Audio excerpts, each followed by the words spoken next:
এই মামলার মূল বিষয়বস্তু দাঁড়িয়েছিল যে আদালত দেখবে সঠিক ইনভেস্টিগেশন হয়েছে কিনা, প্রপার ব্যক্তির বিরুদ্ধে প্রপার চার্জ এবং সাক্ষ্য প্রমাণ হাজির করা হয়েছে কিনা।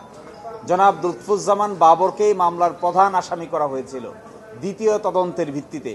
এই জনাব লুৎফুজ্জামান বাবরকেও আজকে খালাস দিয়েছেন এই কথা বলে যে তিনি রাজনৈতিক উদ্দেশ্যের ভিকটিম, শিকার, এবং তার বিরুদ্ধে সুনির্দিষ্ট কোনো তথ্য প্রমাণ কেউ হাজির করতে পারেনি। তার বিরুদ্ধে প্রথম অভিযোগ আনা হয়েছিল যে তিনি 5 জনকে প্রভাবিত করে মুক্তি দিয়ে দিয়েছিলেন। এই 5 জনই আদালতে ছিল, 5 জনই হাজির ছিল, 5 জনই 164 ধারা জবানবন্দি করেছে, সুতরাং 5 জনকে মুক্তি দেওয়া হয় নাই। আর দ্বিতীয় অভিযোগ আনা হয়েছিল যে তৎকালীন সরকারের আমলে একটি তদন্ত রিপোর্ট হয়েছিল, ওই তদন্ত রিপোর্ট নাকি লুৎফুজ্জামান বাবর সাহেব প্রভাবিত করেছিলেন।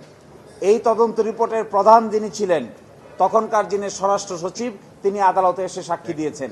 যিনি সদস্য সচিব ছিলেন তদন্ত কমিটির, তিনিও এসে সাক্ষী দিয়েছেন, কিন্তু তারা সুনির্দিষ্ট কোনো অভিযোগ তার বিরুদ্ধে দিতে পারেননি। ফলে লুৎফুজ্জামান বাবরকে এই মামলা থেকে বেকসুর খালাস প্রদান করেছেন। এছাড়াও অন্যান্য আসামি, বিশেষ করে মতিউর রহমান নিজামীর পক্ষে আমরা ছিলাম, ওনাকে মামলাটা এবেট হয়ে গেছে যেহেতু তিনি আগেই মৃত্যুবরণ করেছেন, কিন্তু যে ফাইন ছিল এই ফাইনটিও তিনি অন মেরিট খালাস করে দিয়েছেন।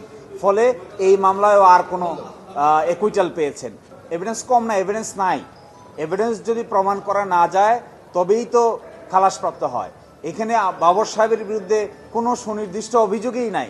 এবং আপনারা এটাও জানবেন যে বাবর সাহেবের বিরুদ্ধে এই মামলায় দ্বিতীয় তদন্তে তাকে আসামি করা হয়েছে। প্রথম তদন্তে তো তিনি আসামিই ছিলেন না। 28 জন সাক্ষী হয়ে যাওয়ার পরে নতুন করে অ্যাপ্লিকেশন দিয়ে তদন্ত করে ফার্দার ইনভেস্টিগেশনে বাবর সাহেবকে আসামি করা হয়েছিল।